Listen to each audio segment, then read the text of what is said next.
নিজের জন্য ভালো হবে। তো আমি চাই যে তুমি আরো বেটার করবা। সাকিব আল হাসানের পর দ্বিতীয় বাংলাদেশি হিসেবে বিগ ব্যাশ লিগে দল পেলেন রিশাদ হোসেন। রেনেগেন্সের হয়ে খেলবেন তানজিম সাকিব। এই নিয়ে বিস্তারিত জানতে হলে ভিডিওটি না টেনে শেষ পর্যন্ত দেখতে থাকুন।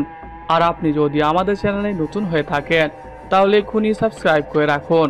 আর ইতিমধ্যে সাবস্ক্রাইব করে থাকলে আপনাকে অসংখ্য ধন্যবাদ। গতকাল থেকে ফেসবুকের তানজিম সাকিবের বিগ ব্যাশ লিগে দল পাওয়ার খবর দেখা যাচ্ছে। তবে সত্যি কি তানজিম সাকিব বিগ ব্যাশ লিগে দল পেয়েছে? আসল খবর হলো এখনও তিনি দল পাননি। তবে প্লেয়ার ড্রাফটে রয়েছে এই বাংলাদেশি ফাস্ট বোলার। বিশ্বকাপে দারুণ পারফরমেন্সের ফলে দল পেয়েও যেতে পারেন। আজ চলছে বিগ ব্যাশের ড্রাফট, সেখানে তারা দল পেতে পারে। তবে তার আগেই কীর্তি করলেন রিশাদ হোসেন। বিগ ব্যাশ লিগের দল হোবার্ট হারিকেন্সের হয়ে এবারে বিগ ব্যাশ মাতাবেন বাংলাদেশি এই অলরাউন্ডার। বিশ্বকাপে সবার নজর কাড়েন রিশাদ হোসেন। লিগে দ্বিতীয় উইকেট শিকারী হন। বাংলাদেশের হয়ে অভিষেকের পর থেকে নিয়মিত পারফর্ম করে যাচ্ছে রিশাদ। তবে সবথেকে ভালো খেলে এবার বিশ্বকাপে নিয়মিত করতে পারেন গুগলি। এর ফলেই সবার নজরে আসেন এই ক্রিকেটার। এর সাথে তিনি বড় বড় 4-6 হাঁকাতে পারেন।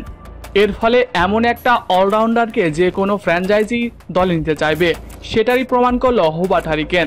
এবারের লিগ মাতাবেন হোবার্টের হয়ে।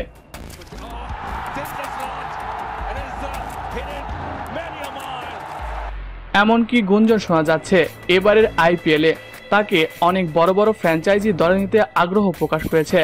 ইতিমধ্যে তার সঙ্গে যোগাযোগ করতে শুরু করে দিয়েছে। তার আগেই অস্ট্রেলিয়ার লিগে সুযোগ পেয়ে দারুণ খুশি এই বাংলাদেশি ক্রিকেটার। প্রিয় দর্শক, রিশাদ হোসেনকে আপনার কেমন লাগে কমেন্ট করে জানিয়ে দিন। এছাড়াও খেলাধুলার সকল আপডেট সবার আগে পেতে হলে আমাদের চ্যানেলটি সাবস্ক্রাইব করতে ভুলবেন না। ধন্যবাদ সবাইকে।